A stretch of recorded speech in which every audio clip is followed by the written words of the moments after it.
ಶ್ರೀ ಗುರುಭ್ಯೋ ನಮಃ. ಹರಿ ಓಂ. ಶ್ರೀಮಾತ್ರೇ ನಮಃ.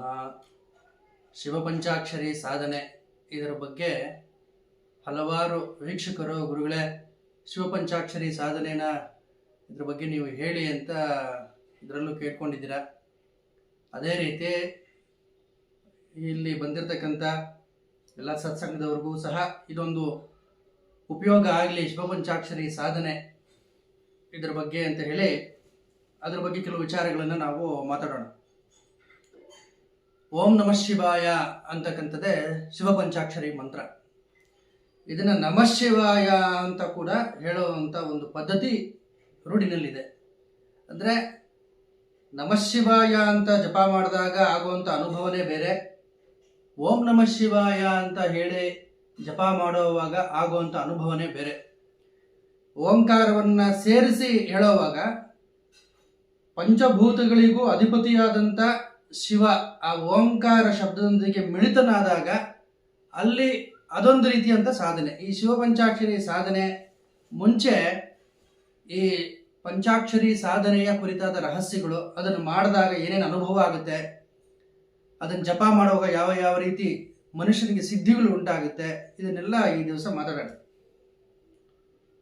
ಪಂಚಭೂತಾತ್ಮಕನಾದಂಥ ಶಿವನ ಉಪಾಸನೆ ನಮಃ ಶಿವಾಯ ಶಿವಪಂಚಾಕ್ಷರಿ ಸಾಧನೆ. ಅಂದರೆ ನ ಅಂತಕ್ಕಂಥ ಅಕ್ಷರ ಪೃಥ್ವಿ ತತ್ವಕ್ಕೆ ಸಂಬಂಧಪಟ್ಟಂಥ ಅಕ್ಷರ, ಮ ಅಂತಕ್ಕಂಥ ಅಕ್ಷರ ಜಲತತ್ವಕ್ಕೆ, ಶಿಕಾರ ಅಗ್ನಿ ತತ್ವಕ್ಕೆ, ವಕಾರ ವಾಯುತತ್ವಕ್ಕೆ, ಯಕಾರ ಆಕಾಶ ತತ್ವಕ್ಕೆ.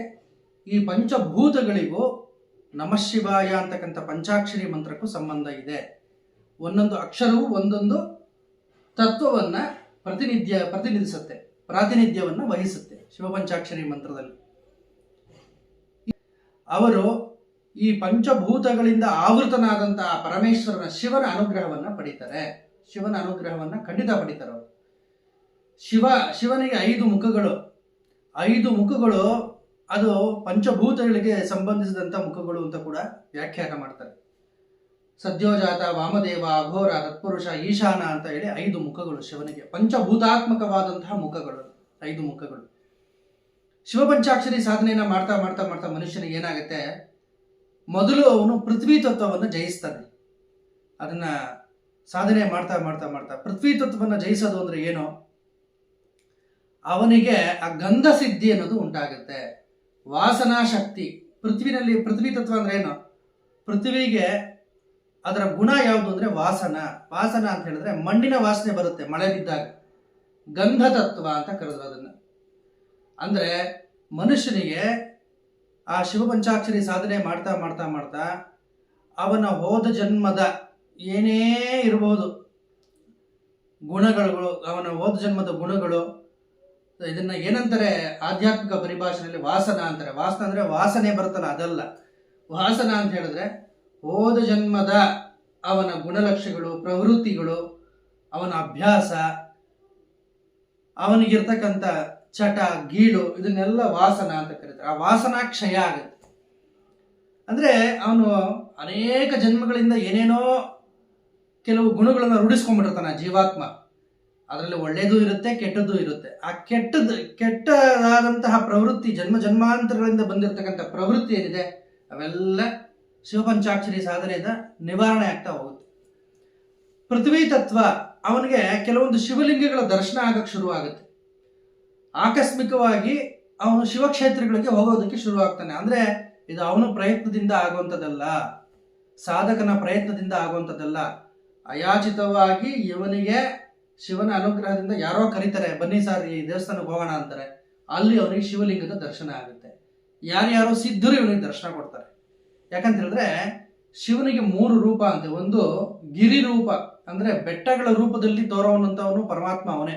ಅದು ಕೈಲಾಸ ಇರಬಹುದು, ವೆಂಕಟಾಚಲ ಪರ್ವತ ಇರಬಹುದು, ಅರುಣಾಚಲೇಶ್ವರ ಇರಬಹುದು. ಗಿರಿ ರೂಪದಲ್ಲಿ ಇರ್ತಾನಂತೆ ಶಿವ. ಮತ್ತೆ ಲಿಂಗ ರೂಪದಲ್ಲಿ ಇರ್ತಾನೆ. ಇನ್ನೊಂದು ಮಹಾಸಿದ್ಧರ ರೂಪದಲ್ಲಿ ಇರ್ತಾನೆ. ಮಹಾಸಿದ್ಧರು ಅಂದ್ರೆ ಯಾರು? ಇವಾಗ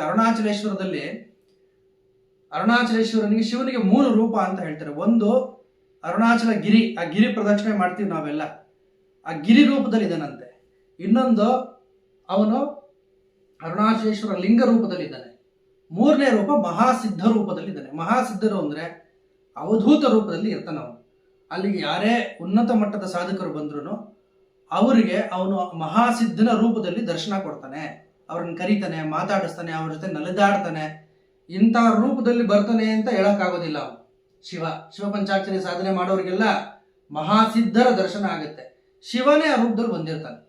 ಅದನ್ನು ಕಂಡುಹಿಡಿಯೋದಕ್ಕೆ ಇವ್ರಿಗೆ ಅಂತಶ್ಚಕ್ಷುಗಳು ಬೇಕು. ಇವಾಗ ಅರುಣಾಚಲ ಕ್ಷೇತ್ರಕ್ಕೆ ಹೋದವರಿಗೆಲ್ಲ ಯಾರೋ ಕೆಲವು ಮಂದಿಗೆ ಮಾತ್ರ ಸಿದ್ಧ ಪುರುಷರು ದರ್ಶನ ಕೊಡ್ತಾರೆ. ಕರೆದು ಎಷ್ಟೋ ಒಬ್ಬೊಬ್ಬರು ನನ್ನ ಅನುಭವ ಹೇಳ್ತಾರೆ. ತಲೆ ಮೇಲೆ ಕೈ ಇಟ್ಟು ಆಶೀರ್ವಾದ ಮಾಡಿದ್ರು ಗುರುಗಳೇ, ಕೆಲವರು ನಮ್ಮ ಜನ್ಮದ ವಿವರ ಎಲ್ಲ ಹೇಳಿದ್ರು ಗುರುಗಳೇ, ನನ್ನ ಜೀವನದ ಕಥೆ ಎಲ್ಲ ಹೇಳಿದ್ರು ಗುರುಗಳೇ, ಮುಂದೆ ಏನೇನಾಗುತ್ತೆ ಅದನ್ನೆಲ್ಲ ಹೇಳ್ಬಿಟ್ರು. ಇವ್ರು ಯಾರು? ಸಿದ್ಧರು. ಶಿವನೇ ಇವ್ರನ್ನ ಕಳಿಸಿರ್ತಾನೆ. ಅಥವಾ ತುಂಬಾ ಉನ್ನತ ಮಟ್ಟದ ಸಾಧಕರಿದ್ದರೆ ಶಿವನೇ ಮಹಾಸಿದ್ಧರ ರೂಪದಲ್ಲಿ ಬಂದು ಕೂತ್ಕೊಂಡು ಇವರಿಗೆ ಜ್ಞಾನ ಬೋಧನೆಯನ್ನು ಮಾಡ್ತಾರೆ. ಅದಕ್ಕೆ ಇದು ಚೆನ್ನಾಗಿರಬೇಕು, ಅವನ ತಪಶಕ್ತಿ ಚೆನ್ನಾಗಿರಬೇಕು. ಅದಿದ್ರೆ ಮಾತ್ರ ಅದು ನಡೆಯುತ್ತೆ. ಶಿವಪಂಚಾಕ್ಷರಿ ಸಾಧನೆ ಮಾಡ್ತಾ ಮಾಡ್ತಾ ಮಾಡ್ತಾ ಇವೆಲ್ಲ ಅನುಭವಗಳಾಗುತ್ತೆ. ಪೃಥ್ವಿ ತತ್ವವನ್ನು ಜಯಿಸ್ತಾನೆ. ಅವನ ಮೈಯಿಂದ ದಿವ್ಯವಾದ ಸುಗಂಧ ಬರೋದಕ್ಕೆ ಶುರು ಆಗುತ್ತೆ. ಆದರೆ ಇದನ್ನೆಲ್ಲ ಓಪನ್ ಫೋರಮ್ ಅಲ್ಲಿ ಚರ್ಚೆ ಮಾಡೋದಕ್ಕಾಗೋದಿಲ್ಲ. ಯಾಕಂದ್ರೆ ಇವೆಲ್ಲ ಪ್ರತಿಯೊಂದೂ ವೈಜ್ಞಾನಿಕವಾಗಿ ಪುರಾವೆ ಕೇಳುವಂಥ ಯುಗ ಇದು. ಈ ಆಧ್ಯಾತ್ಮಿಕ ಸಾಧನೆದು ತುಂಬಾ ವೈಯಕ್ತಿಕ ಇದು. ಈ ತರ ಮನುಷ್ಯರು ಯಾರಾದ್ರೂ ಇದ್ದಾರೆ ನೀವು ಕೇಳ್ಬೋದು, ಯಾರನ್ನ ಇದಾರ ಗುರುಗಳೇ? ಇದ್ದಾರೆ. ಆ ಕಾಲದಲ್ಲೂ ಇದ್ರು, ಈ ಕಾಲದಲ್ಲೂ ಇದ್ದಾರೆ. ಅಂದ್ರೆ ಅವ್ರು ಯಾರ ಕಣಗೂ ಕಾಣಿಸ್ಕೊಳ್ಳೋದಿಲ್ಲ. ಸಾಧನೆ ಮಾಡ್ತಾ ಮಾಡ್ತಾ ಅವರ ಮೈಯಿಂದ ಪುಣ್ಯತಮವಾದ ಗಂಧದ ವಾಸನೆ ಅನ್ನೋದು ಬರೋದಕ್ಕೆ ಶುರು ಆಗುತ್ತೆ. ಯಾಕಂದ್ರೆ ಪೃಥ್ವಿ ತತ್ವವನ್ನು ಜಯಿಸ್ಬಿಟ್ಟಿರ್ತಾನೆ ಪಂಚಾಕ್ಷರಿ ಸಾಧನೆಯಿಂದ. ಇನ್ನು ಜಲತತ್ವ, ಶಿವಪಂಚಾಕ್ಷರಿ ಸಾಧನೆ ಮಾಡ್ತಾ ಮಾಡ್ತಾ ಮಾಡ್ತಾ ಇವನಲ್ಲಿ ಜಲತತ್ವ ಅನ್ನೋದು ಪ್ಯೂರಿಫೈ ಆಗೋಕೆ ಶುರು ಆಗುತ್ತೆ. ಅಂದ್ರೆ ಅವನ ಶರೀರದಲ್ಲಿ ಇರ್ತಕ್ಕಂಥ ರಕ್ತ, ವೀರ್ಯ ಕಣಗಳು, ಅವನಲ್ಲಿರ್ತಕ್ಕಂಥ ಜಲತತ್ವ ಏನೇನಿದೆ, ರಾಸಾಯನಿಕ ಕ್ರಿಯೆಗಳು ಶರೀರದಲ್ಲಿ ಏನೇನಾಗುತ್ತೆ, ಆ ಜಲತತ್ವಕ್ಕೆ ಸಂಬಂಧಿಸಿದೆಲ್ಲ ಇವನಲ್ಲಿ ಶುದ್ಧಿ ಆಗೋದಕ್ಕೆ ಶುರು ಆಗುತ್ತೆ. ಆ ಜ್ಞಾನ ಗಂಗೆ ಪ್ರವಹಿಸ್ತಾಳೆ. ಇವನ ತಲೆಯಿಂದ ಮೆದುಳಿನಿಂದ ಕುತ್ತಿಗೆ ಬುಡದವರೆಗೂ ನರನಾಡಿಗಳು ಬಂದಿರ್ತವೆ ಪ್ರತಿಯೊಬ್ಬರಿಗೂ. ಅದನ್ನೇ ರುದ್ರ ಜಡೆ ಅನ್ನೋದು. ಶಿವನ ಜಟಾಜೂಟದಿಂದ ಗಂಗೆ ನಿರಂತರವಾಗಿ ಪ್ರವಹಿಸ್ತಾ ಇರ್ತಾಳೆ. ಅದೇನಂದ್ರೆ ಜ್ಞಾನಕ್ಕೆ ಪ್ರತೀಕ. ಶಿವಪಂಚಾಕ್ಷರಿ ಸಾಧನೆ ಮಾಡ್ತಾ ಇರೋರಿಗೆ ತಲೆಯಲ್ಲಿ ಶೀತಲವಾದಂಥ ಅನುಭವ ಆಗುತ್ತೆ. ನೀರು ತಲೆ ಕೂದಲಿಂದ ಎಳೆದಾಗ ಯಾವ ಅನುಭವ ಆಗುತ್ತೆ ಆ ಅನುಭವ ಆಗುತ್ತೆ. ಆ ಅನುಭವ ಏನಕ್ಕಾಗತ್ತೆ ಅಂತಂದ್ರೆ ಇವರಲ್ಲಿ ಜ್ಞಾನ ವೃದ್ಧಿ ಆಗ್ತದೆ, ಜ್ಞಾನ ಗಂಗೆ ಉಕ್ತಿದ್ದಾಳೆ ಅಂತ. ಇದು ಅಂದ್ರೆ ಇದನ್ನ ಬಾಹ್ಯವಾಗಿ ಅಲ್ಲೇ ನೀರು ಸುರಿಯೋದಿಲ್ಲ, ಇವ್ರಿಗೆ ಅನುಭವ ಆಗುತ್ತೆ. ತಲೆ ಮೇಲಿಂದ ನೀರು ಹಾಕಿದಾಗ ಆ ನೀರು ಇಳಿದಾಗ ಏನು ಅನುಭವ ಆಗುತ್ತೆ ಆ ಅನುಭವ ಆಗುತ್ತೆ. ಅದು ತುಂಬಾ ಸಾಧನೆ ಮಾಡ್ಬೇಕು ಅದಕ್ಕೆಲ್ಲ. ಅದು ಜ್ಞಾನ ಗಂಗೆ ಪ್ರವಹಿಸ್ತಿದ್ದಾಳೆ ಅಂತ. ಪೃಥ್ವಿ ತತ್ವವನ್ನ, ಜಲತತ್ವದವರೆಗೂ ಮುಂದಿರ್ತಾನೆ. ಶಿವಪಂಚಾಕ್ಷರಿ ಸಾಧನೆ ಮಾಡ್ತಾ ಮಾಡ್ತಾ ಮಾಡ್ತಾ ಇವನಿಗೇನಾಗುತ್ತೆ, ಪುಣ್ಯತಮವಾದ ನದಿ ತೀರ್ಥಗಳು ಅಲ್ಲೆಲ್ಲ ಸ್ನಾನ ಮಾಡುವಂತ ಇವನಿಗೆ ಯೋಗ ಸಿಗುತ್ತೆ. ಗಂಗೆ, ಯಮುನೆ, ಸರಸ್ವತಿ ಏನೇನು ಪುಣ್ಯತೀರ್ಥಗಳಿದೆಯೋ, ಕುಂಭಮೇಳ ಆಯಿತು, ಎಲ್ಲ ಹೋಗಿದ್ರು ನೀವೆಲ್ಲ. ಯಾಕೆ? ಶಿವನ ಅನುಗ್ರಹ ಇದ್ರೇ ಪುಣ್ಯತೀರ್ಥಗಳಿಗೆ ಹೋಗೋದಕ್ಕೆ ಸಾಧ್ಯ ಆಗುತ್ತೆ. ವಿಚಿತ್ರವಾದ ಕೆಲವೊಂದು ತೀರ್ಥಗಳಿದೆ. ಈ ಸಿದ್ಧರ ಬೆಟ್ಟದಲ್ಲಿ ಮೇಲ್ಗಡೆ ಆ ನೀರನ್ನು ಕುಡಿದಾಗ ಎಂಥ ಕಾಯಿಲೆನೂ ವಾಸಿ ಆಗೋಗುತ್ತೆ ಅಂತ ಹೇಳ್ತಾರೆ. ಹಲವಾರು ಪ್ರದೇಶಗಳಿದೆ ನಮ್ಮ ಭಾರತ ದೇಶದಲ್ಲಿ. ಆ ನೀರಲ್ಲೆಲ್ಲ ಹೋಗಿ ಆ ನೀರನ್ನ ಸ್ಪರ್ಶ ಮಾಡುವಂಥದ್ದು, ಅಲ್ಲಿ ಸ್ನಾನ ಮಾಡುವಂಥ ಯೋಗ, ಇವೆಲ್ಲ ಇವನಿಗಾಗುತ್ತೆ ಶಿವಪಂಚಾಕ್ಷರಿ ಸಾಧನೆ ಮಾಡ್ತಾ ಮಾಡ್ತಾ. ಯಾಕಂತ ಹೇಳಿದ್ರೆ ಪೃಥ್ವಿ ತತ್ವವನ್ನು ದಾಟಿ ಜಲತತ್ವಕ್ಕೆ ಬಂದಿರ್ತಾನೆ ಇವನು. ನೆಕ್ಸ್ಟ್ ಅಗ್ನಿತತ್ವದ ಸಾಧನೆ ಮಾಡುವಾಗ ಏನಾಗುತ್ತೆ, ಇವನಿಗೆ ಜ್ಯೋತಿ ದರ್ಶನ ಆಗುತ್ತೆ. ಭ್ರೂ ಮಧ್ಯದಲ್ಲಿ ಜ್ಯೋತಿ ದರ್ಶನ ಆಗುತ್ತೆ. ಮತ್ತೆ ಇವನ ಶರೀರದಲ್ಲಿ ಉಷ್ಣತೆ ಅನ್ನೋದು ಒಂಥರ ಇವನೇ ಸಾಕ್ಷಾತ್ ಅಗ್ನಿ ಆಗ್ಬಿಡ್ತಾನೆ. ಮುಖದಲ್ಲಿ ಆ ತೇಜಸ್ ಬಂದ್ಬಿಡುತ್ತೆ ಇವನಿಗೆಲ್ಲ. ಯಾಕೆಂತ ಹೇಳಿದ್ರೆ ಭೂಮಿ, ನೀರು, ಅಗ್ನಿಗೆ ಬಂದಿರ್ತಾನೆ ಇವಾಗ. ಅಗ್ನಿಗೆ ಬಂದಿರ್ತಾನೆ. ಆಮೇಲೆ ವಿಪರೀತವಾದಂಥ ಹಸಿವು, ಏನು ಕೊಟ್ಟರು ಇವನು ತಿಂದ್ಬಿಡ್ತಾನೆ. ಅದು ಹಸಿವು ಹಿಂಗಲ್ಲ ಇವನಿಗೆ. ಶ್ರೀಧರ ಸ್ವಾಮಿಗಳು ಮಹಾ ತಪಸ್ವಿಗಳು. ಅವರು ಒಂದು ವ್ರತವನ್ನು ಕೈಗೊಂಡಿದ್ರು. ಯಾರಾದರೂ ಬಂದು ಕೊಟ್ಟರೆ ಮಾತ್ರ ನಾನು ಆಹಾರ ಸ್ವೀಕಾರ ಮಾಡ್ತೀನಿ, ಇಲ್ಲಾಂದ್ರೆ ನಾನು ಮಾಡೋದಿಲ್ಲ ಅಂತ. ತಪಸ್ಸು ಮಾಡ್ತಾ ಮಾಡ್ತಾ ಯೋಗಾಗ್ನಿ ಅನ್ನೋದು ಹೇಗೆ ಜಾಗೃತ ಆಗ್ಬಿಡ್ತು ಶ್ರೀಧರ ಸ್ವಾಮಿಗಳಿಗೆ ಅಂದರೆ, ಅವರು ಏನೇ ತಿಂದ್ರು ಅದು ಒಂದು ಕ್ಷಣದಲ್ಲಿ ಪಚನ ಆಗ್ಬಿಡೋದು. ಒಂದು ಸಾರಿ ಅಂದ್ರೆ ಪಾಪ ಇವರು ವ್ರತವನ್ನು ಕೈಗೊಂಡಿದ್ರಿಂದ ಎಷ್ಟೋ ಸಾರಿ ಉಪವಾಸ ಇರಬೇಕಾಗಿತ್ತು. ಕಾಡು ಮೇಡು ಅಲ್ಲಿಯವರು ಇವರು. ಅಪರಿಗ್ರಹ ವ್ರತ, ಯಾರಾದರೂ ಇವ್ರನ್ನ ವಿನಂತಿಸಿಕೊಂಡು ಕೊಟ್ರೆ ಮಾತ್ರ ಇವರು ತಿಂತಾ ಇದ್ದು ಪಾಪ ಶ್ರೀಧರ ಸ್ವಾಮಿಗಳು. ಇಲ್ಲದ್ರೆ ಈ ಸೊಪ್ಪುಗಳು, ಗಿಡದ ಎಲೆಗಳು ಇದನ್ನೆಲ್ಲ ತಿನ್ನೋರು. ಅದನ್ನ ತಿಂದು ಆಹಾರವನ್ನ, ಅದನ್ನೇ ಹಸುವನ್ನ ಹಿಂಗಿಸ್ಕೊಳ್ಳೋರು ಇವರು ಶ್ರೀಧರ ಸ್ವಾಮಿಗಳು. ಮತ್ತೆ ಒಂದ್ಸಲಿ ಯಾರೋ ಪಾಪ ಒಂದು 3 kg ಅಷ್ಟು ತುಪ್ಪ ತಂದು ಕೊಟ್ರಂತೆ. ಗುರುಗಳೇ, ಇದನ್ನ ನೀವು ಬಳಸ್ಕೊಳ್ಳಿ. ಯೋಗಾಗ್ನಿ ಯಾವ ರೀತಿ ಸ್ಫುಟ ಆಗಿತ್ತು ಶ್ರೀಧರ ಸ್ವಾಮಿಗಳಿದ್ರೆ ಅಷ್ಟೂ ತುಪ್ಪವನ್ನು ಕುಡಿದು ಬಿಟ್ರಂತೆ ಒಂದೇ ಸಾರಿ. ಬೇರೆಯವರಾಗಿದ್ರೆ ಮಲ್ಕೊಂಡ್ಬಿಡೋರು ಅಜೀರ್ಣ ಆಗಿ. ಆದ್ರೆ ಆ ಯೋಗಾಗ್ನಿ ಅಷ್ಟನ್ನು ಭಸ್ಮ ಮಾಡ್ಬಿಡ್ತದೆ. ಭಕ್ತ ಕುಂಬಾರ ಪಿಕ್ಚರ್ ನೋಡಿರ್ತೀರ ನೀವು, ಅದ್ರಲ್ಲಿ ಬರುತ್ತೆ. ಆತ ಯೋಗ ಸಾಧನೆಯಿಂದ ಅವರ ತಂಗಿ ಅವರ ಬೆನ್ನ ಮೇಲೇನೆ ಚಪಾತಿಗಳನ್ನ, ರೊಟ್ಟಿಗಳನ್ನ ಮಾಡ್ತಾ ಇರ್ತಾಳೆ. ಆತ ಮಲ್ಕೊಂಡಿರ್ತಾನೆ. ಅದನ್ನ ನೋಡಿರ್ತಾರ ಆ ದೃಶ್ಯ ನೀವೆಲ್ಲ. ಬಾಯಿಂದ ಒಂದು ಅಗ್ನಿ ಬರ್ತಾರೆ, ಏನದು ಯೋಗಾಗ್ನಿ. ಅದಕ್ಕೆ ಹೊರಗಡೆ ಕಣ್ಣು ಕಾಣಿಸಲ್ಲ. ಆ ಯೋಗಾಗ್ನಿ ಜಾಗೃತ ಆಗುತ್ತೆ. ಶಿವಪಂಚಾಕ್ಷರಿ ಸಾಧನೆ ಮಾಡ್ತಾ ಮಾಡ್ತಾ ಮಾಡ್ತಾ ಯೋಗಾಗ್ನಿ ಸ್ಫುಟ ಆಗುತ್ತೆ. ಇವನಲ್ಲಿರೋ ಕಲ್ಮಶಗಳು, ಪಾಪಕರ್ಮಗಳು ಎಲ್ಲ ಭಸ್ಮ ಮಾಡಿಬಿಡುತ್ತೆ ಯೋಗಾಗ್ನಿ. ಯೋಗಾಗ್ನಿ ಜನ್ಮ ಜನ್ಮಾಂತರದ ಪಾಪಕರ್ಮಗಳನ್ನು ನಿವಾರಣೆ ಮಾಡುವಂಥ ಶಕ್ತಿಯನ್ನು ಹೊಂದಿದೆ.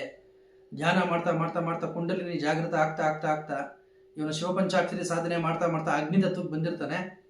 ಏನಾದ್ರು ಮೈ ಮುಟ್ಟಿದ್ರೆ ಒಳ್ಳೆ ಬೆಂಕಿ ಸುಟ್ಟಂಗೆ ಸುಡ್ತಾ ಇರುತ್ತೆ. ಅದು ಸಾಧನೆಯ ಅವಸ್ಥೆ ಇದು. ನೆಕ್ಸ್ಟ್ ವಾಯು ತತ್ವಕ್ಕೆ ಬರ್ತಾನೆ. ವಾಯು ತತ್ವಕ್ಕೆ ಬಂದಾಗ ಏನಾಗುತ್ತೆ, ಶಿವಪಂಚಾಕ್ಷರಿ ಸಾಧನೆ ಮಾಡೋರಿಗೆ ದಶ ನಾದಗಳು ವಾಯುವಿನಲ್ಲಿ, ಈ ಸಮುದ್ರದ ಭೋರ್ಗರೆತ ಇವೆಲ್ಲ ಶಬ್ದಗಳೆಲ್ಲ ಕೇಳಿಸುತ್ತೆ. ಇವನಿಗೆ ಶೀತಲವಾದ ಗಾಳಿ ಬೀಸುವಂತ ಒಂದು ಅನುಭವ ಇವನಿಗೆ ಉಂಟಾಗುತ್ತೆ.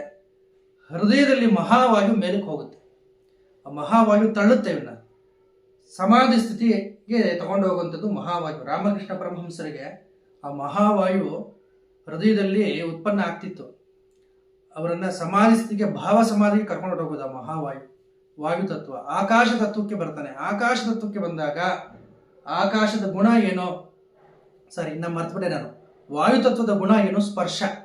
ವಾಯು ನಮಗೆ ಸ್ಪರ್ಶದ ಅನುಭವವನ್ನ ಮಾಡಿಕೊಡುತ್ತೆ. ಅದೇ ರೀತಿ ಇವನು ಪಂಚಾಕ್ಷರಿ ಸಾಧನೆ ಮಾಡ್ತಾ ಮಾಡ್ತಾ ಮಾಡ್ತಾ ಏನಾಗುತ್ತೆ ಅಂತ ಹೇಳಿದ್ರೆ, ಇವನು ಪಂಚಾಕ್ಷರಿ ಸಾಧನೆ ಮಾಡ್ತಾ ಮಾಡ್ತಾ ಇವನಿಗೆ ಮಹಾಪುರುಷರ ಸ್ಪರ್ಶನ ಭಾಗ್ಯ ಸಿಗುತ್ತೆ. ಮಹಾಪುರುಷರು ಯಾರು ಕಣ್ಣಿಗೆ ಕಾಣಿಸ್ಕೊಳ್ಳಲ್ಲ, ಸಿದ್ದು ಪುರುಷರು, ಅವಧೂತರು, ಅವ್ರ ಪಾದ ಮುಟ್ಟುವಂತ ಅವನಿಗೆ ಸೌಭಾಗ್ಯ ಸಿಗುತ್ತೆ. ಭಗವಂತನ ಸ್ಪರ್ಶ ಇವನಿಗಾಗುತ್ತೆ ವಾಯುತತ್ವಕ್ಕೆ ಬಂದಾಗ. ಯಾಕೆಂತಂದ್ರೆ ವಾಯುತತ್ವ, ಶಿವಪಂಚಾಕ್ಷರಿ ಸಾಧನೆ ಮಾಡ್ತಾ ಮಾಡ್ತಾ ವಾಯುತತ್ವಕ್ಕೆ ಬಂದಿರ್ತಾನೆ ಇವನು. ಸ್ಪರ್ಶದ ಅನುಭವ. ಭಗವಂತ ಒಂದು ತಲೆ ಮೇಲೆ ಧ್ಯಾನದಲ್ಲಿ ಕೈ ಇಟ್ಟಂಗೆ ಧ್ಯಾನ ಮಾಡ್ತಿರ್ತಾನೆ, ತಪಸ್ ಮಾಡ್ತಿರ್ತಾನೆ, ಜಪ ಮಾಡ್ತಿರ್ತಾನೆ. ಭಗವಂತ ಇವನ ಕಾಲನ್ನ ಇಟ್ಟ ಹಾಗೆ ಇವನ ಎದೆ ಮೇಲೆ, ಇವನು ಭಗವಂತನ ತೊಡೆ ಮೇಲೆ ಹೋಗಿ ಮಲ್ಕೊಂಡಂಗೆ ಒಬ್ಬರಿಗೊಂದೊಂದು ಅನುಭವ, ಸ್ಪರ್ಶದ ಅನುಭವ ಆಗುತ್ತೆ ವಾಯುತತ್ವದಲ್ಲಿ. ಕೊನೆಯಲ್ಲಿ ಆಕಾಶ ತತ್ವ, ಇದು ಕಟ್ಟ ಕಡೆಯ ಸಾಧನೆ ಶಿವಪಂಚಾಕ್ಷರಿ ಸಾಧನೆಯಲ್ಲಿ. ಆವಾಗ ಏನಾಗುತ್ತೆ, ಆಕಾಶ ಸರ್ವವ್ಯಾಪಿ, ಅದು ಅನಂತವಾದ ಆಕಾಶ. ಇವನು ಬೆಳೆಯೋದಕ್ಕೆ ಶುರು ಆಗ್ತಾನೆ. ಇವನು ಬೆಳೆಯೋದು ಅಂದ್ರೆ ಇವನ ಶರೀರ ಬೆಳೆಯಲ್ಲ. ಇವನಿಗೆ ಏನು ಅನುಭವ ಆಗುತ್ತೆ ಅಂದ್ರೆ, ನಾನು ಎಲ್ಲಾ ಕಡೆ ಇದ್ದೀನಿ, ನಾನು ವ್ಯಾಪಿಸಿದ್ದೀನಿ ಎಲ್ಲಾ ಕಡೆ ಅಂತ ಹೇಳಿ ಇಡೀ ಪ್ರಕೃತಿನ ಬಾಚಿ ತಬ್ಕೊಳ್ತಾನೆ. ಇವನ ಶರೀರದಲ್ಲೇ ಗ್ರಹಗಳು, ನಕ್ಷತ್ರಗಳು, ಅನೇಕ ಲೋಕಗಳು, ಅನೇಕ ಕೋಟಿ ಬ್ರಹ್ಮಾಂಡಗಳ ದರ್ಶನ ಇವನಿಗಾಗೋಗುತ್ತೆ. ನಾನು ಎಲ್ಲಾ ಕಡೆ ವ್ಯಾಪಿಸಿದ್ದೀನಿ ಅಂತ ಸರ್ವ ವ್ಯಾಪಕತೆಗೆ ಅನುಭವ ಆಗೋಗುತ್ತೆ ಇವನಿಗೆ. ಅದೇ ಕಟ್ಟ ಕಡೆಯ ಅನುಭವ. ಅದಾದ ನಂತರ ಆಕಾಶದತ್ತಕ್ಕೂ ಮೀರಿದವನು ಶಿವ. ಕಟ್ಟ ಕಡೆಯಲ್ಲಿ ಇವನೇ ಶಿವಸ್ವರೂಪ ಆಗೋಗ್ತಾನೆ. ಪಂಚಭೂತಗಳನ್ನ ಅಧಿಗಮಿಸಿ ಏನಾಗ್ತಾನೆ, ಶಿವಸ್ವರೂಪ ಆಗೋಗ್ತಾನೆ. ಇದು ಪಂಚಾಕ್ಷರಿ ಸಾಧನೆ ಮಾಡುವಾಗ ಆಗುವಂತ ಅನುಭವಗಳು ಮನುಷ್ಯರಿಗೆ. ಇದನ್ನ ಓಂ ನಮಃ ಶಿವಾಯ ಮಂತ್ರ ಜಪನ ಎಲ್ಲರೂ ಮಾಡಬಹುದು.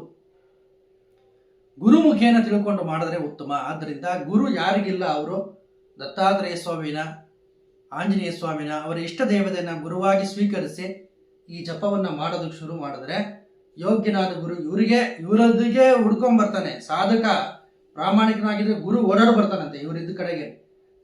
ಗುರುನೇ ಓಡೋಡು ಬಂದು ಇವರಿಗೆ ಅನುಗ್ರಹವನ್ನ ಮಾಡ್ತಾನೆ. ಈ ಪಂಚಭೂತಗಳಿಗೆ ಪ್ರತೀಕವಾದದ್ದು ಶಿವಪಂಚಾಕ್ಷರಿ. ಇದಕ್ಕೆ ಉದಾಹರಣೆ, ನಮಗೆ ಬಹುಮುಖ್ಯವಾದ ಉದಾಹರಣೆ, ಇನ್ಫಾರ್ಮೇಶನ್, ಜ್ಞಾನ ಎಲ್ಲಿ ಸಿಗುತ್ತೆ ಅಂದ್ರೆ ಶ್ರೀಪಾದ ವಲ್ಲಭರ ಚರಿತಾಮೃತ ಗ್ರಂಥ. ಶ್ರೀ ಮಲ್ಲಾದಿ ಗೋವಿಂದ ದೀಕ್ಷಿತರು ಶ್ರೀಪಾದ ವಲ್ಲಭರ 33ನೇ ತಲೆಮಾರಿನವರು. ಅವರ ತಾಯಿ ವಂಶದಲ್ಲಿ ಅವರು ಶ್ರೀಪಾದ ವಲ್ಲಭರ 33ನೇ ತಲೆಮಾರಿನವರು. ಭಗವಂತನ ಆಜ್ಞೆ ಆಗಿತ್ತು ಅವರಿಗೆ. 33ನೇ ತಲೆಮಾರಿನಲ್ಲೇ ಆ ಪುಸ್ತಕವನ್ನು ಪ್ರಕಟಣೆ ಮಾಡಬೇಕು ಅಂತ. ಆ 33 ತಲೆಮಾರು ಕೂಡ ಆ ತಾಳೆಗರಿ ಗ್ರಂಥಗಳನ್ನು, ಸಂಸ್ಕೃತ ಗ್ರಂಥಗಳನ್ನು ಅವರು ಪರಿರಕ್ಷಣೆ ಮಾಡಿಕೊಂಡು ಬಂದಿದ್ರು. 33ನೇ ತಲೆಮಾರಿನಲ್ಲಿ ಯಾರು ಹುಟ್ಟುತ್ತಾರೆ ಅವರೇ ಅದನ್ನು ಲೋಕಕ್ಕೆ ಕೊಡಬೇಕು ಅಂತ ಮಹಾನುಭಾವರು ಕೊಟ್ಟರು. ಅದು ಸಂಸ್ಕೃತದಲ್ಲಿ, ತೆಲುಗಿನಲ್ಲಿ ಬಂತು. ದೊಡ್ಡೇರಿಯ ಶ್ರೀ ಅಪ್ಪಾಜಿಯವರು, ಸತುಪಾಸಿಗಳವರು ನಮ್ಮ ಕರ್ನಾಟಕಕ್ಕೆ ಮಾಡಿರ್ತಕ್ಕಂಥ ಬಹುದೊಡ್ಡ ಕೊಡುಗೆ. ಕನ್ನಡದಲ್ಲಿ ಅದನ್ನು ಅನುವಾದ ಮಾಡಿ ಶ್ರೀಪಾದವಲ್ಲಭ ಚರಿತಾಮೃತ ತಗೊಂಡ್ಬಂದ್ರು. ಪ್ರತಿಯೊಬ್ಬರು ಓದಬೇಕಾದ ಗ್ರಂಥ. ಆ ಗ್ರಂಥದಲ್ಲಿ ಶಿವಪಂಚಾಕ್ಷರಿ, ಶಿವನ ರಹಸ್ಯಗಳು ಇದೆ. ಅದರಲ್ಲೆಲ್ಲ ಹೇಳಿದ್ದಾರೆ ಶ್ರೀಪಾದವಲ್ಲಭರು. ಪಂಚಾಕ್ಷರಿ ಸಾಧನೆ ಬಗ್ಗೆ ಎಲ್ಲ ಹೇಳಿದ್ದಾರೆ. ಕೆಲವೊಂದು ಸೂಕ್ಷ್ಮವಾದ ವಿಚಾರಗಳನ್ನು ನಾನು ನಿಮಗೆ ಇಲ್ಲಿ ಹೇಳ್ತಿದ್ದೀನಿ ಇದ್ರ ಬಗ್ಗೆ. ಈ ರೀತಿ ಆ ಪಂಚಾಕ್ಷರಿ ಸಾಧನೆ ಮಾಡುವಾಗ ಈ ಶಿವ ಪಂಚಾಕ್ಷರಿ ಅಂದರೆ ಪಂಚಭೂತಗಳಿಗೆ ಸಂಬಂಧಿಸಿದ ಲಿಂಗಗಳು ಕೂಡ ಇದೆ. ಮೊದಲನೇದು ಪೃಥ್ವಿ ತತ್ವ, ಅಂದರೆ ಪಾರ್ಥಿವ ಲಿಂಗ. ಅದು ಪಾರ್ಥಿವ ಲಿಂಗ ಎಲ್ಲಿದೆ ಅಂದರೆ ಕಂಚಿನಲ್ಲಿದೆ. ಕಂಚಿನಲ್ಲಿ ಏಕಾಂಬರೇಶ್ವರ ಅಂತ, ಪಾರ್ವತಿನೇ ಮಣ್ಣಲ್ಲಿ ಮಾಡಿರ್ತಕ್ಕಂಥ ಪೃಥ್ವಿ ಲಿಂಗ. ಶಿವಪಂಚಾಕ್ಷರಿ ಸಾಧನೆ ಮಾಡುವವರು, ಶಿವಭಕ್ತರು ಆ ಲಿಂಗಗಳೆಲ್ಲ ನೋಡಬೇಕು. ಕಂಚಿನಲ್ಲಿ ಅದನ್ನು ದರ್ಶನ ಮಾಡಬಹುದು. ಜಲತತ್ವ ಜಂಬುಕೇಶ್ವರ ಅಂತ, ಜಂಬುಕೇಶ್ವರ ಲಿಂಗ ಅಂತ, ಅದು ಕೂಡ ಆ ಲಿಂಗ ಜಲತತ್ವಕ್ಕೆ ಪ್ರತೀಕ. ಆ ಲಿಂಗ ಅರ್ಧ ನೀರಲ್ಲಿದೆ, ಜಂಬುಕೇಶ್ವರ ಲಿಂಗ. ಅದು ಅಂತರ್ಜಾಲದಲ್ಲಿ ನೀವು ಹುಡುಕಿದ್ರೆ ಅದರ ವಿವರ ಎಲ್ಲ ಸಿಗುತ್ತೆ. ದೇವಸ್ಥಾನ ಇಲ್ಲಿದೆ ಅಂತ. ಜಂಬುಕೇಶ್ವರ ಲಿಂಗ ನೀರಲ್ಲಿ ಹರಿಯುತ್ತದು. ಮತ್ತೆ ಅಗ್ನಿತತ್ವಕ್ಕೆ ಸಂಬಂಧಿಸಿರೋದು ಅರುಣಾಚಲೇಶ್ವರ, ಅದು ಅಗ್ನಿತತ್ವ. ಅರುಣ, ಋಣ ಅಂತ ಹೇಳಿದ್ರೆ ಜನ್ಮ ಜನ್ಮಾಂತರದಿಂದ ನಾವು ಮಾಡತಕ್ಕಂಥ ಪಾಪಗಳು, ಕರ್ಮಶೇಷಗಳು ಇವೆಲ್ಲ. ಅರುಣ ಅಂದರೆ ಆ ಋಣವನ್ನೆಲ್ಲ ಪರಿಹಾರ ಮಾಡುವುದು ಅಂತ. ಸಂಸ್ಕೃತದಲ್ಲಿ ಅರುಣ ಅನ್ನೋದನ್ನು ನಾವು ಬೇರೆ ಥರ ಬರಿತೀವಿ. ಕನ್ನಡದಲ್ಲಿ ಬರೆಯುವಾಗ ಆ್ಯಕ್ಚುಲಿ ಬರಿಬೇಕಾಗಿರೋದು ನಾವು ಅರುಣ ಶಬ್ದವನ್ನು ಕನ್ನಡದಲ್ಲಿ ಋಕಾರ ಬರುತ್ತಲ್ಲ, ಎ ಎ ಎ ಉ ಉ ರು ರು ಬರುತ್ತಲ್ಲ, ಅದನ್ನು ಬರಿಬೇಕು ನಾವು. ಯಾರ ಲಾವ ಬರುತ್ತಲ್ಲ ಆ ಋಣ ಆರ್ ಆಕಾರ ಅಲ್ಲ, ಈ ಋದಲ್ಲಿ ಇದರಲ್ಲಿ ಬರಿಬೇಕು. ಅರುಣ ಅಂತ ಹೇಳಿದ್ರೆ ಋಣಗಳನ್ನ ಪರಿಹಾರ ಮಾಡೋನು. ಅದು ಅಗ್ನಿತತ್ವಕ್ಕೆ ಸಂಬಂಧಿಸಿರ್ತಕ್ಕಂಥ ಅದು ಲಿಂಗ ಅರುಣಾಚಲೇಶ್ವರ. ಅದಕ್ಕೆ ಗಿರಿ ಪ್ರದಕ್ಷಿಣೆ ಎಲ್ಲ ಮಾಡ್ತಾರೆ. ಯಾಕೆ ಮಾಡ್ತಾರೆ? ಯಾರು ಗಿರಿ ಪ್ರದಕ್ಷಿಣೆ ಮಾಡ್ತಾರೋ ಅವರ ಪಾಪಗಳೆಲ್ಲ ಭಸ್ಮ ಆಗೋಗುತ್ತೆ. ಅರುಣಾಚಲೇಶ್ವರ ಅದನ್ನು ಭಸ್ಮ ಮಾಡಿಬಿಡ್ತಾನೆ. ಅರುಣಾಚಲೇಶ್ವರ ಅಗ್ನಿತತ್ವಕ್ಕೆ ಸಂಬಂಧಿಸಿರ್ತಕ್ಕಂಥ ಲಿಂಗ. ವಾಯುತತ್ವ, ವಾಯುತತ್ವಕ್ಕೆ ಸಂಬಂಧಿಸಿರೋಂಥದ್ದು ಕಾಳಹಸ್ತಿ. ಕಾಳಹಸ್ತಿನಲ್ಲಿ ದೀಪ ಅದಕ್ಕೆ ಯಾವಾಗಲೂ ಅಲ್ಲಾಡ್ತಾ ಇರುತ್ತೆ. ನೀವು ಹೋಗಿ ಗಮನಿಸಿದ್ರೆ ಅಲ್ಲಿ ಅಲ್ಲಾಡ್ತಾ ಇರುತ್ತೆ ದೀಪ, ಜ್ಯೋತಿ ಅಲ್ಲಾಡ್ತಾ ಇರುತ್ತೆ. ಎಲ್ಲಿ ಒಳಗಡೆ AC ಇರಲ್ಲ, ಏನೂ ಇರಲ್ಲ, ಆದರೆ ಆ ಗಾಳಿ ಚಲನೆ ಇರುತ್ತೆ ಗರ್ಭಗುಡಿನಲ್ಲಿ ಪೂರ್ತಿ. ವಾಯುಲಿಂಗ ಕಾಳಹಸ್ತಿಲಿರೋದು. ಚಿದಂಬರದಲ್ಲಿ ಆಕಾಶಲಿಂಗ ಇದೆ. ಆಕಾಶಲಿಂಗ ಅಂದರೆ ಅಲ್ಲಿ ಚಿನ್ನದ ನಟರಾಜ ಮೂರ್ತಿ ಇದೆ. ಒಂದು ತೆರೆ ಬಟ್ಟೆ ಹಾಕಿರ್ತಾರೆ. ಒಳಗಡೆ ನೋಡಿದ್ರೆ ಏನೂ ಇಲ್ಲ. ಅಂದರೆ ಆಕಾಶಕ್ಕೆ ಯಾವುದೇ ರೂಪ, ಇನ್ನೊಂದು ಮತ್ತೊಂದು ಏನೂ ಇಲ್ಲ. ಅದು ನಿರ್ವಾತ ಪ್ರದೇಶ. ಅದಕ್ಕೆ ಆಕಾರ, ನಿರಾಕಾರ ಸ್ವರೂಪದಲ್ಲಿ ಅಲ್ಲಿದ್ದಾನೆ. ಇಲ್ಲಿ ಚಿದಂಬರಮ್ಮಲ್ಲಿ ಚಿದಂಬರ ರಹಸ್ಯ ಅಂತ ನಾವು ಮಾತಾಡ್ತೀವಿ. ಏನು ಚಿದಂಬರ ರಹಸ್ಯ ಅಂದರೆ ಒಳಗಡೆ ಏನೂ ಇಲ್ಲ, ಖಾಲಿ ಜಾಗ. ಆ ಖಾಲಿ ಜಾಗ ಆಕಾಶಲಿಂಗ. ಹೀಗೆ ಶಿವಪಂಚಾಕ್ಷರಿ ಸಾಧನೆಯನ್ನು ಮಾಡಿದವರಿಗೆ ಈ 5 ಲಿಂಗಗಳ ಅನುಗ್ರಹನೂ ಆಗುತ್ತೆ. 5 ಪಂಚಲಿಂಗಗಳು, ಒಂದೊಂದು ಪಂಚಭೂತಿಗಳಿಗೂ ಸಂಬಂಧಿಸಿರುವಂಥ ಲಿಂಗಗಳು ಇವೆಲ್ಲ. ಈ ಅನುಗ್ರಹ ಆಗುತ್ತೆ. ಇವುಗಳ ದರ್ಶನ ಕೂಡ ಆಗುತ್ತೆ. ಮುಂದಿನ ಕ್ಷೇತ್ರಗಳ ಬಗ್ಗೆ ಎಲ್ಲ ನಾನು ಮಾತಾಡಿ ನಿಮಗೆಲ್ಲ ತಿಳಿಸ್ತೀನಿ.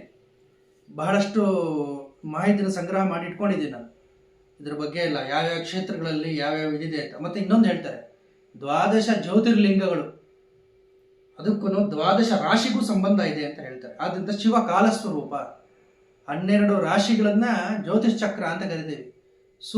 ಸೂರ್ಯನ ಶಕ್ತಿ 12 ರಾಶಿಗಳ ಮೇಲೂ ಬೀಳುತ್ತೆ, ಅದೇ ಕಾಲಚಕ್ರ.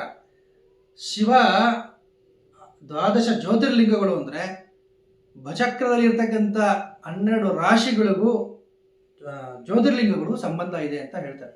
ಅದ್ರ ಬಗ್ಗೆ ಎಲ್ಲ ನಾನು ಮಾತಾಡ್ತಾ ಹೋಗ್ತೀನಿ. ಶಿವಪಂಚಾಕ್ಷರಿ ಸಾಧನೆ ಘಟ್ಟಕ್ಕೆ ನಾವು ತಗೊಂಡ್ರೆ, ಶಿವಪಂಚಾಕ್ಷರಿ ಸಾಧನೆಯನ್ನು ಬಹಳ ಒಳ್ಳೆ ಸಾಧನೆ. ಶಿವಪಂಚಾಕ್ಷರಿ ಸಾಧನೆ ಅದನ್ನು ಮಾಡಿ ಅನುಭವಿಸ್ಬೇಕೇ ಹೊರತು ನಾವು ಕೇಳಿ ಸುಮ್ಮನೆ ಈ ಕಿವಿಲಿ ಬಿಟ್ಟರೆ ಅದು ಫಲ ಇಲ್ಲ.